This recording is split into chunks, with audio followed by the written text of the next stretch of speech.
Assalamualaikum warahmatullahi wabarakatuh. Bagaimana kabarnya teman-teman? Baik, alhamdulillah. Bismillahirrahmanirrahim. Alhamdulillahirabbil wassalatu wassalamu ala asyrafil anbiya'i wal mursalin wa ala alihi wa sahbihi ajmain. Amma ba'du. Yang saya cintai teman-teman semua, semoga kita selalu sehat dalam lindungan Allah Subhanahu wa taala.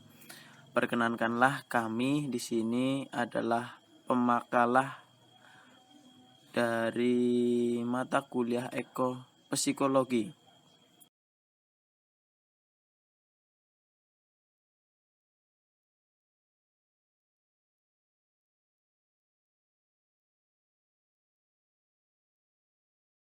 Kami dari kelompok 12 yang bernama 1. Akmalia Umami Al-Fatah, yang kedua Nanda Agesti, yang ketiga Dian Islamiati, yang keempat Ahmad Bagus Ramadan. Baik, kita serahkan kepada teman-teman pemateri. Waktu dan tempat kami persilahkan.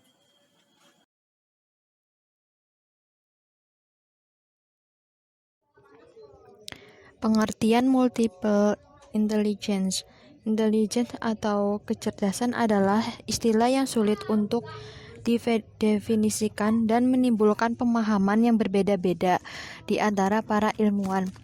Dalam Kamus Besar Bahasa Indonesia atau KBBI, kecerdasan adalah perihal cerdas, perbuatan mencerdaskan, kesempurnaan perkembangan akal budi seperti kepandaian, ketajaman pikiran. Dalam pengertian populer, kecerdasan sering diartikan sebagai kemampuan mental umum untuk belajar dan menerapkan pengetahuan dalam manipulasi lingkungan, serta kemampuan berpikir abstrak.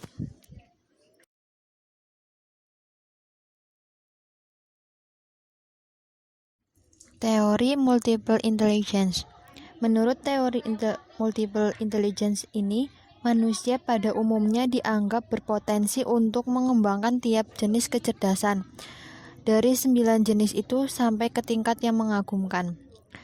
Dalam perspektif multiple intelligence, strategi yang tepat bagi setiap orang dalam mengembangkan potensi dirinya adalah berupaya mengetahui jenis-jenis kecerdasan dari 9 jenis kecerdasan yang memberikan peluang besar untuk dikembangkan.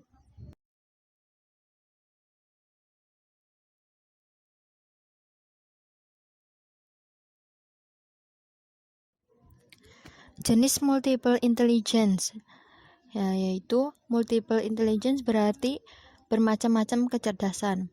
Kecerdasan menurut Gardner adalah suatu kumpulan kemampuan atau keterampilan yang dapat ditumbuh kembangkan. Macam-macam multiple intelligence yaitu: yang pertama, kecerdasan matematika logika. Kecerdasan ini ditandai dengan kepekaan pada pola-pola logis dan memiliki kemampuan mencerna pola-pola tersebut, termasuk juga numerik serta mampu mengolah alur pemikiran yang panjang. Yang kedua, kecerdasan bahasa.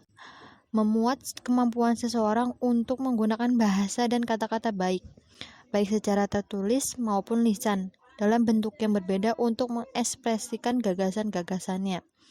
Peserta didik dengan kecerdasan bahasa yang tinggi umumnya ditandai dengan kesenangan pada kegiatan yang berkaitan dengan penggunaan bahasa, seperti membaca, menulis karangan, membuat puisi, menyusun kata mutiara, dan sebagainya. 3. Kecerdasan musikal. Kecerdasan ini ditandai dengan kemampuan menciptakan dan mengapresiasi irama pola titik nada dan warna nada, juga kemampuan mengapresiasi bentuk-bentuk ekspresi musikal. Seseorang yang optimal dalam kecerdasan ini cenderung menyukai dan efektif dalam hal menyusun atau mengarang melodi dan lirik, bernyanyi kecil, menyanyi dan bersiul. 4. Kecerdasan visual spesial. Kecerdasan ini ditandai dengan kepekaan mempersepsi dunia visual spesial secara akurat dan mentransformasi persepsi awal. Seseorang yang memiliki kecerdasan ini cenderung menyukai arsitektur, bangunan, dekorasi, apresiasi seni, desain, atau denah. Yang kelima, kecerdasan kinestetik. Kecerdasan ini ditandai dengan kemampuan mengontrol gerak tubuh dan kemahiran mengelola objek. Seseorang yang optimal dalam kecerdasan ini cenderung menyukai dan efektif dalam hal mengekspresikan dalam mimik atau gaya, atletik, menari dan menata tari, kuat dan terampil dalam motorik halus, koordinasi tangan dan mata, motorik kasar, dan daya tahan. 6. Kecerdasan interpersonal. Kecerdasan ini ditandai dengan kemampuan mencerna dan merespons secara tepat suasana hati, temperamen, motivasi, dan keinginan orang lain. Seseorang yang optimal dalam kecerdasan ini cenderung menyukai dan efektif dalam hal mengasuh dan mendidik orang lain, berkomunikasi, berinteraksi, berempati dan bersimpati, memimpin dan mengorganisasikan kelompok berteman, menyelesaikan dan menjadi mediator konflik, menghormati pendapat dan hak orang lain, melihat sesuatu dari berbagai sudut pandang, sensitif atau peka pada minat dan motif orang lain, dan handal bekerja sama dalam tim. 7. Kecerdasan intrapersonal. Kecerdasan ini ditandai dengan kemampuan memahami perasaan sendiri dan kemampuan membedakan emosi, serta pengetahuan tentang kekuatan dan kelemahan diri. Seseorang yang optimal dalam kecerdasan ini cenderung menyukai dan efektif dalam hal berfantasi, bermimpi, menjelaskan tata nilai dan kepercayaan, mengontrol perasaan, mengembangkan keyakinan dan opini yang berbeda, menyukai waktu untuk menyendiri, berpikir, dan merenung. 8. Kecerdasan naturalis. Kecerdasan ini ditandai dengan keahlian membedakan anggota-anggota suatu spesies, mengenali eksistensi spesies lain, dan memetakan hubungan antara beberapa spesies baik secara formal maupun informal. 9. Kecerdasan eksistensialis. Kecerdasan eksistensial ditandai dengan kemampuan berpikir sesuatu yang hakiki menyangkut eksistensi berbagai hal, termasuk kehidupan, kematian, kebaikan, kejahatan. Seseorang yang cerdas secara eksistensial cenderung mempertanyakan hakikat kehidupan, mencari inti dari setiap permasalahan, merenungkan berbagai hal atau peristiwa yang dialami, memikirkan hikmah atau makna di balik peristiwa atau masalah, dan mengkaji ulang setiap pendapat dan pemikiran. Pengembangan anak dalam multiple intelligence. Kecenderungan kecerdasan pada anak ditemukan dan dijadikan dasar untuk membuat program pengembangan. Berbagai kegiatan dan variasinya digunakan dengan tujuan merangsang kemunculan dan penguatan setiap indikator yang dimiliki anak.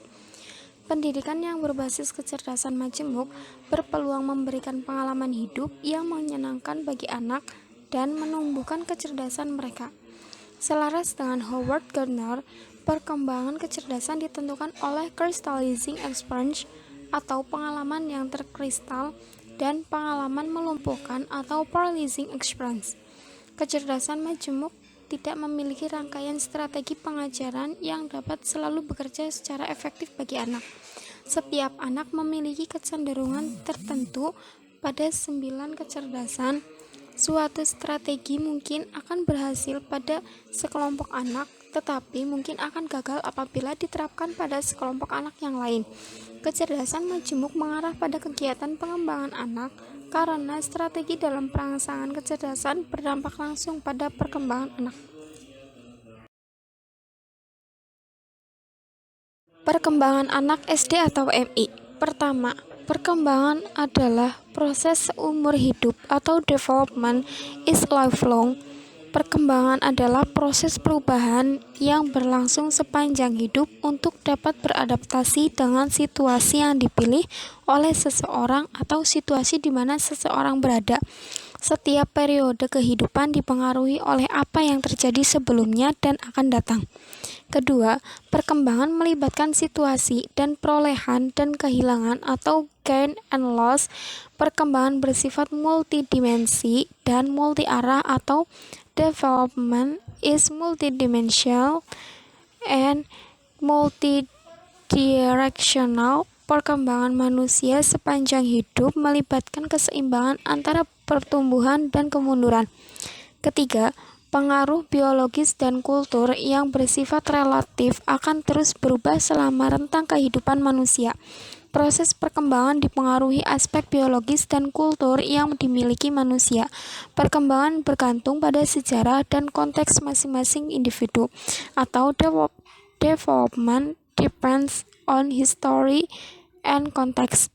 Setiap orang berkembang dalam serangkaian situasi dan kondisi yang spesifik yang ditentukan oleh waktu dan tempat.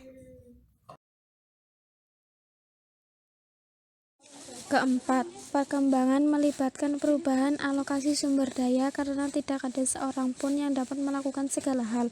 Orang memilih menginvestasikan sumber daya mereka berupa waktu, energi, bakat, uang, dan dukungan sosial dalam berbagai cara. Kelima, perkembangan sangat mungkin dimodifikasi. Perkembangan bersifat lentur atau development is variable or plastic. Perkembangan bersifat luas yaitu modifiability or performance. Banyak kemampuan manusia, misalnya memori, kekuatan, dan endurance, dapat ditingkatkan dengan latihan dan praktek, bahkan mungkin terlambat dalam kehidupannya. Keenam, perkembangan dipengaruhi oleh konteks histori dan kultural. Tiap orang berkembang dalam konteks yang beragam, yaitu situasi dan kondisi tertentu, dan manusia merupakan bagian dari waktu dan tempat. Dengan memahami prinsip kunci perkembangan tersebut, maka kita akan mudah memahami perkembangan seseorang pada setiap tahapnya dan hal-hal yang mempengaruhinya. Gimana teman-teman? Pemateri kita hebat-hebat kan? Cukup sekian ya dari kami. Semoga ilmunya dari kita bermanfaat bagi kita semua. Dari kami kurang lebihnya memohon maaf yang sebesar-besarnya. Wabillahi taufik wal hidayah. Wassalamualaikum warahmatullahi wabarakatuh.